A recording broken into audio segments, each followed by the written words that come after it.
She'd made a vow beneath her mother's dying breath to stay untouched, unswayed, and unbound by any man's promise.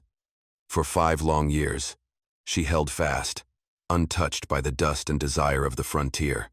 But when the stranger rode in under a sky the color of spilled blood, the wind shifted.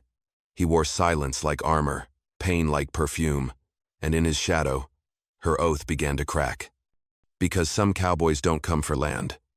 They come for what the heart has locked away. Don't forget to like this video and subscribe to the channel so you never miss a ride into the Old West. The sun hung low over the desolate horizon, bleeding red into a sky too tired to storm. Elsa Langford stood alone, the only living soul for miles, her hands blistered from digging earth hardened by drought and memory. The crooked cedar tree swayed above her mother's fresh grave, its limbs twisted like the hands of the dead. Her mother had wasted away slow, breath by breath, leaving behind nothing but the echo of one final truth. They take what they want, Elsa, and leave the rest to rot. She'd clung to those words like scripture, more sacred than the leather-bound Bible now resting beneath her mother's folded hands. Her father had disappeared before she turned 10, vanished into the belly of the frontier after emptying their food stores and her mother's trust. Later came the ranch boys with soft mouths and hard hands, whispering promises they never planned to keep. Each betrayal carved another notch in Elsa's heart until she felt hollowed, made more of salt than blood. When the last clump of dirt fell and the wind carried off the hymn half-finished on her lips, Elsa dropped to her knees and swore to stay untouched, unbound, unswayed. No man would claim her, not by ring, by name, or by need. She tied her hair back with a strip of mourning cloth and walked back to the house, one hand on the handle of the rusted shotgun leaning by the porch. The homestead had been her mother's pride, a sagging one-room cabin, a failing garden, and a fence that couldn't keep coyotes out, much less the ache of solitude. But Elsa made it hers. She patched the roof when storms rolled in and chased off would-be thieves with iron in her grip and fire in her eyes. She traded eggs and milk for flour at the mercantile, always with a stare that dared anyone to speak more than necessary. She read the good book at night, though her prayers dried up the day her mother's breath did. She lived slow, deliberate, built her walls out of routine, not brick. The women in town pitied her, whispered about how tragedy had turned Elsa Langford into a ghost with calloused hands. The men didn't whisper. They watched. Some tried their luck, but a look from Elsa could cut cleaner than a knife, and her silence was a wall they could never climb. Children in town called her the widow without a ring, unaware that grief doesn't always come in pairs. But Elsa felt no shame. In her solitude, she found something sharper than freedom control. No one touched her. No one told her. No one broke the quiet she wrapped around her like a shawl. Days bled into each other. Seasons shifted like the wind that rattled the dry bones of the prairie, and Elsa endured. Not happily, not bitterly, just steadfast. She was steel forged by sorrow, her heart buried deeper than the cedar roots clutching her mother's bones. She watched the world move on from the porch each evening, hands folded around a chipped cup of black coffee, eyes scanning the road with the dead hope of someone who'd long since stopped expecting anything to arrive. And so, under a sun that refused to set gently and a sky that bore no witness, Elsa Langford kept her vow until the day a rider came. The day bled into night without ceremony. Sky bruised deep crimson as if the heavens themselves had taken a beating.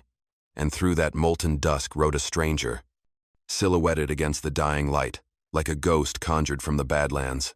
His coat was torn, the left sleeve stiff with dried blood, and the black horse he led limped badly, its flanks smeared with red and foam, eyes wild with whatever it had seen.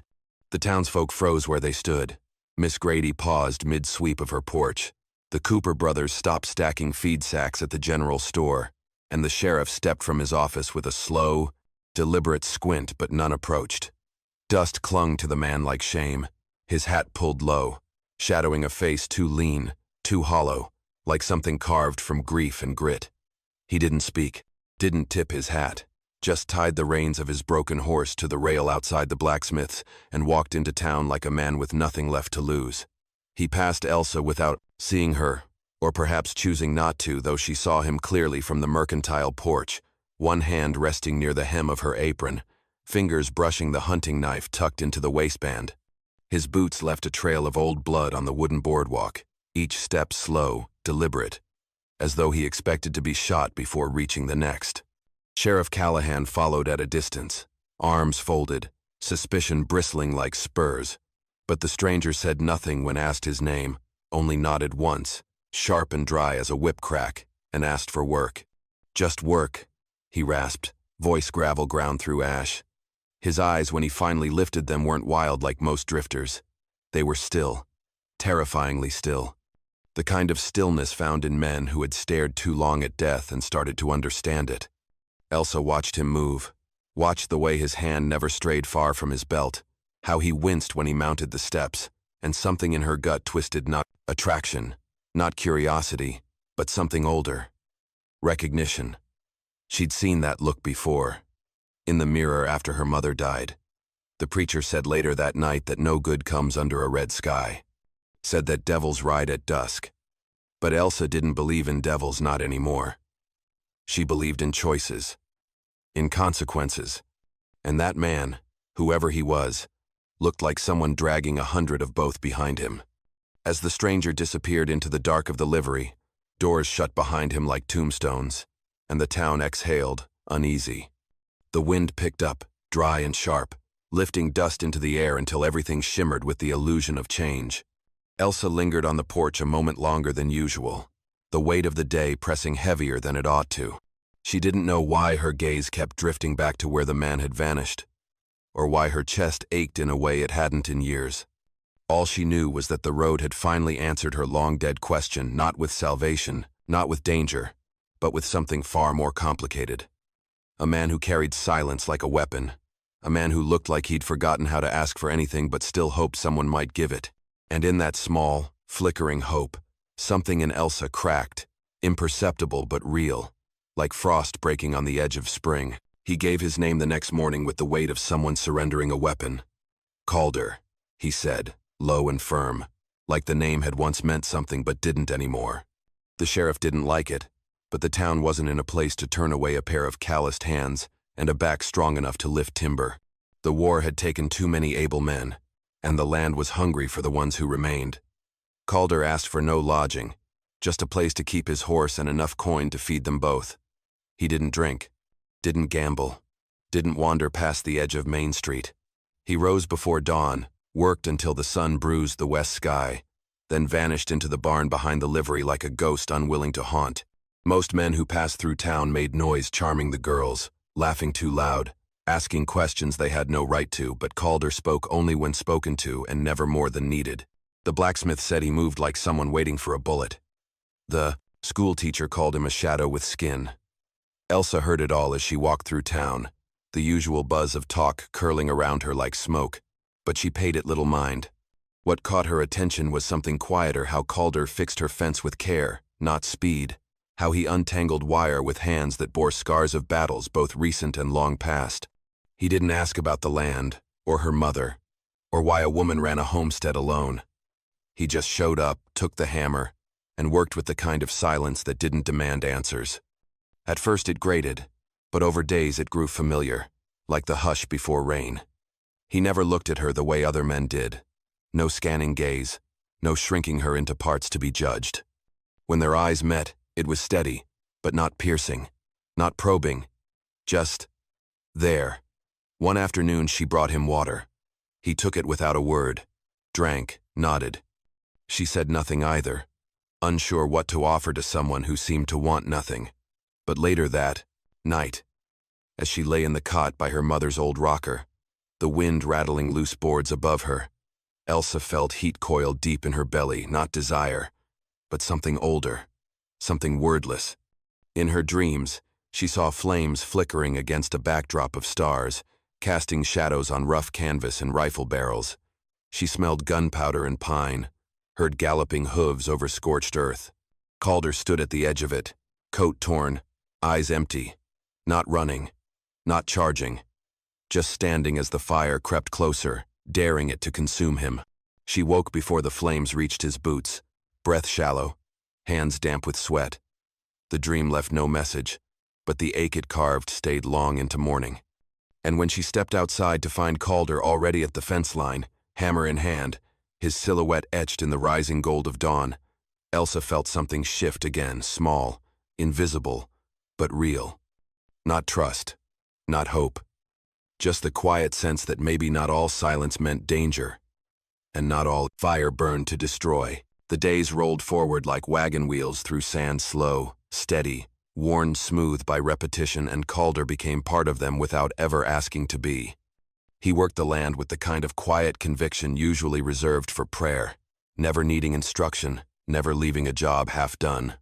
Elsa watched him from the porch as he moved through the fields, his silhouette often outlined by morning mist or sunset fire, always alone, always humming that strange, low tune, like a memory trying to stay alive.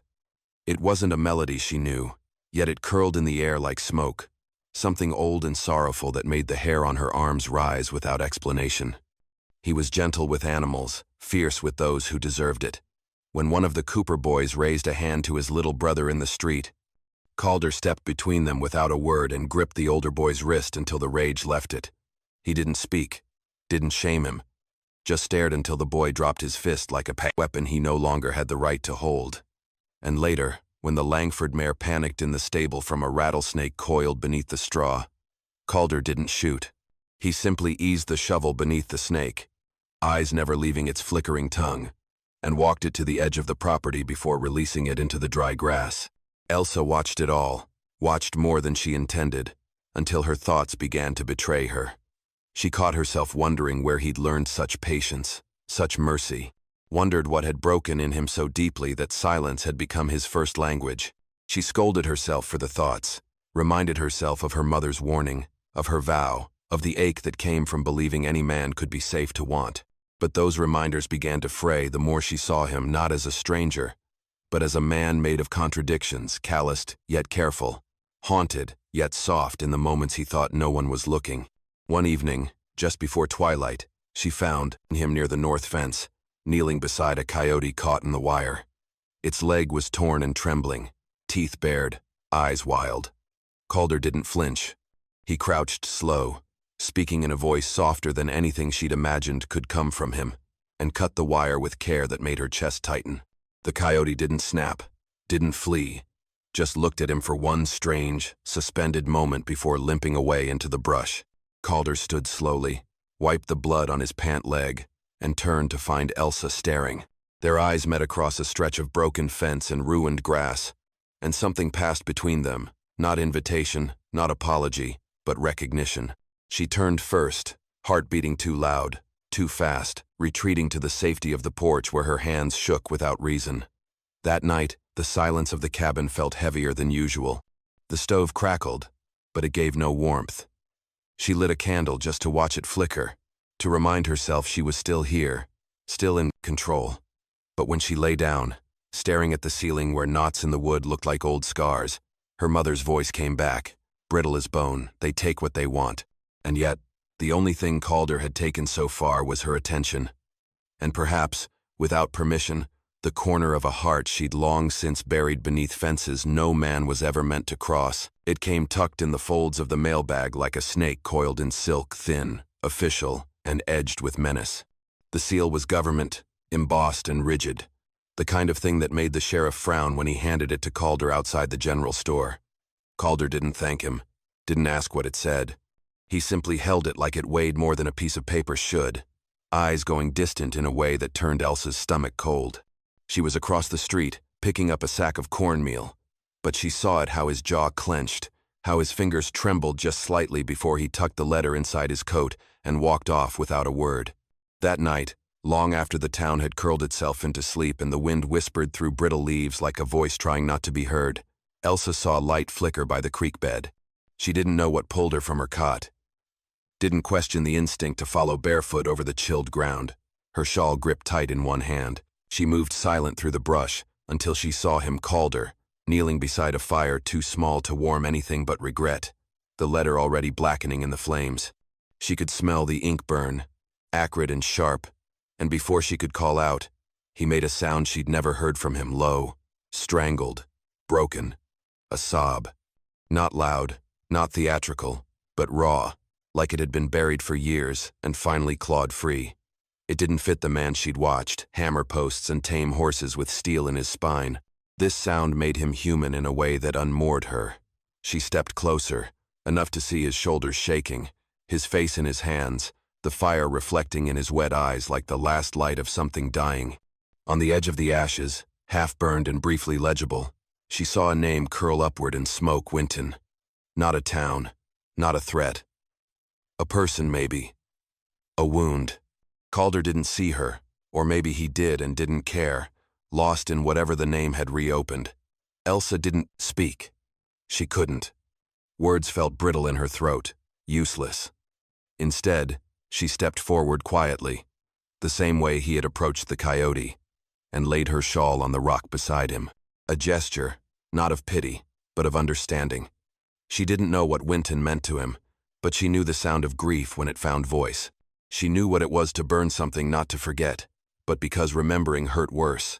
She turned before he could look up, walked away with the firelight dancing on her back, unsure if he'd even noticed what she left behind. But she left it anyway, not as a gift, not as comfort, but as proof that someone saw him, even in the dark, even when he wasn't ready to be seen. That night, Elsa didn't sleep. She lay in her bed and stared out the window, the wind moaning low against the walls, and wondered what kind of man cries alone by a creek, then wakes at dawn like nothing has broken. She wondered if all strong men were like that, built of sorrow hidden, under silence, carrying letters from ghosts. And for the first time in 5 years, her vow didn't feel like armor.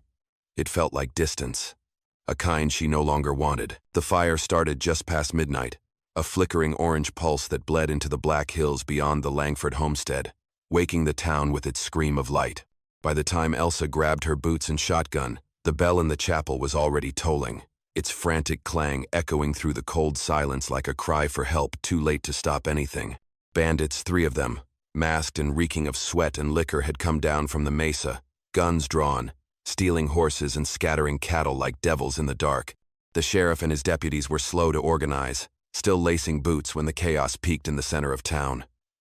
Calder, already in the saddle and riding toward the blaze, didn't wait for orders. His face was hard, his jaw locked in a way Elsa hadn't seen since the night by the creek.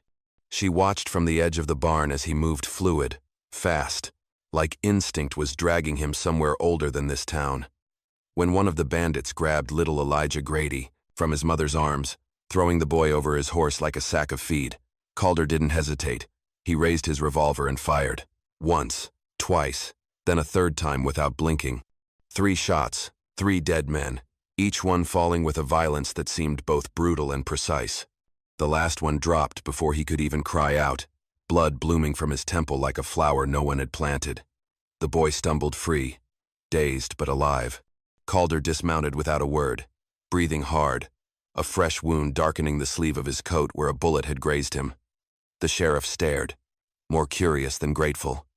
"That ain't how a ranch hand shoots," he muttered, not quite loud enough to confront, but not soft enough to be ignored. Calder said nothing, just turned, eyes cold, and walked into the alley behind the blacksmith's. Elsa followed, pulse thudding in her ears like hooves on dry ground. She found him sitting on a crate, gripping his arm, blood dripping between his fingers. "Let me see it," she said, kneeling beside him, tearing a strip from her apron. He didn't resist. As she cleaned the wound, her hand brushed his sleeve, and it fell open just enough to reveal ink-black lines, faded but clear, crossed rifles beneath a winged skull. Military. Not just a soldier. A killer of men. Calder saw her see it. His jaw tightened. "I rode with devils," he said after a moment, voice raw. "Killed for orders. Some I believed in. Some I didn't. Doesn't matter now. Can't unride that trail." He didn't beg. Didn't flinch. Just stared ahead like the ghosts he carried were lined up in front of him. Elsa pressed the cloth tighter against his wound, not to punish, but to keep him anchored. "You didn't shoot to kill tonight," she said quietly. "You shot to save." He looked at her then, really looked, and something in his face cracked, not with relief, not even with sorrow, but with the stunned ache of someone being offered, something they'd long since stopped asking for. Grace. Not forgiveness, not absolution. Just the space to be seen and not feared. Elsa tied the bandage tight, stood, and left without waiting for thanks. That night, the fire died out. The town slept restless, and Calder sat alone with blood on his hands, and something new in his chest, something unfamiliar, fragile, and terrifyingly alive. The storm rolled in like judgment, thick with thunder that groaned across the sky like a warning only the guilty could hear. It wasn't the kind that came with rain, it was the kind that made horses restless and shutters creak, the kind that turned eyes inward and hearts uneasy. With it came a man in black, riding a pale mare with eyes the color of ash. He called himself Reverend Josiah Webb, though there was little gentleness in his voice and even less grace in his hands. He arrived with a leather satchel of sermons, and something darker, an old, folded photograph, yellowed at the corners, that he laid across the saloon bar like a playing card. In it, a dozen men stood shoulder to shoulder in cavalry blues, their expressions hardened by war, sun, and the kind of choices that leave no part of a soul untouched. And there, second from the left, face younger, jaw clenched, eyes blazing with something too wild to name, was Calder. No mistake, no doubt. The preacher said he was riding west to round up deserters, and wanted men those who'd vanished after the bloodiest of campaigns, men who carried shame instead of medals. Said one of them had slit a major's throat in his sleep, ridden off with classified dispatches, left a trail of bodies from Georgia to Kansas. A man like that don't change, he warned, his voice oil slick and full of fire. He just hides till his past finds him. The sheriff listened. The town whispered. And Elsa stood on the porch of the Mercantile, the storm swelling behind her, the photograph burning in her mind like a brand. That night, she lit the lanterns early, hands trembling more than she wanted to admit, and waited for Calder to return from the ridge. When he did, he looked exhausted, wind-cut and silent, but still carried the quiet strength she had come to know like the lines in her own palm. She didn't show him the photo, didn't ask for the truth. She already knew it, had seen it in the way he moved, the way he mourned, the way he never once defended himself because he'd already been his own executioner for years. But the question clawed at her. Did protecting him make her weak? Or worse, dependent? She had vowed never to need a man, never to anchor her life to someone else's shadow, but was that vow made from strength, or from the fear of being left hollow again? Had her mother's warning become a cage she didn't know she'd built around her own heart? Calder stood at the fence post, one hand resting on the wood like he could feel the tension in the ground itself, and in the silence between them, Elsa realized something terrifying. She didn't want him to leave, not because she needed protection, or labor, or even comfort, but because something in her recognized something in him, and in that reflection, she found herself. She could turn him in, keep the town safe, reclaim her independence like a badge, or she could stand between him and the storm, not out of naivety, but choice. She turned from the window and blew out the lantern, heart thudding loud in the dark. Outside, the wind howled. Inside, a new kind of silence settled, one not made of fear, but of reckoning. The ridge stretched wide and wind-bitten beneath the bruised sky, the land falling away in dusky layers like torn cloth, and Calder stood at its edge with his saddlebags slung and his eyes fixed on nothing. His horse pawed nervously at the dust, sensing the weight in its rider's silence, while thunder rolled like distant cannon fire over the horizon. Elsa had followed him through the dark, boots soaked in creek water, breath ragged from the climb, heart pounding not with fear but finality. She saw the slant of his shoulders, the way his fingers trembled slightly at the reins, and she knew this was goodbye, not in words, but in every line of his body. "You think if you leave, the past'll die quieter?" she asked, her voice barely more than the wind, but it stopped him. He turned, slow, his face lit by the flash of far-off lightning, and she saw it again, that haunted, hollow look, but there was something else now, too. Regret. Not for what he'd done, but for what he was about to abandon. "You weren't the only one running," she said, stepping forward, her hands empty, her soul not. "I ran too. From need. From love. From anything that looked like it might take something from me. But the truth is, it already did. Life already did. And I just built walls and called it strength." Calder didn't speak. His eyes said enough, and in that charged silence, with the wind screaming through the grass and thunder cracking open the sky like a judgment, she reached for him not out of desperation, but defiance. He met her halfway. Their lips touched like a prayer half forgotten, like a scar pressed to a scar, and it wasn't hunger that moved between them but sorrow, deep and fierce and shared. It was a kiss soaked in the weight of everything they couldn't say: loss, guilt, longing, forgiveness. Not salvation, not escape, just a pause in the ache of existence. When they parted, breathless and shaken, Calder's hand lingered at her cheek as if to memorize the proof that he'd been touched and hadn't broken. Below, in the valley, the preacher saw the firelight flickering on the ridge and raised his rifle, then slowly, with a face carved in quiet defeat, set it down beside him.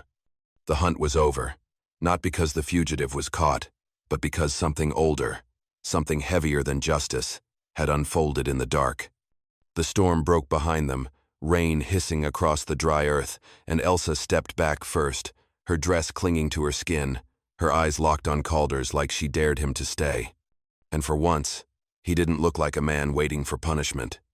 He looked like someone deciding for the first time in a long time not to run.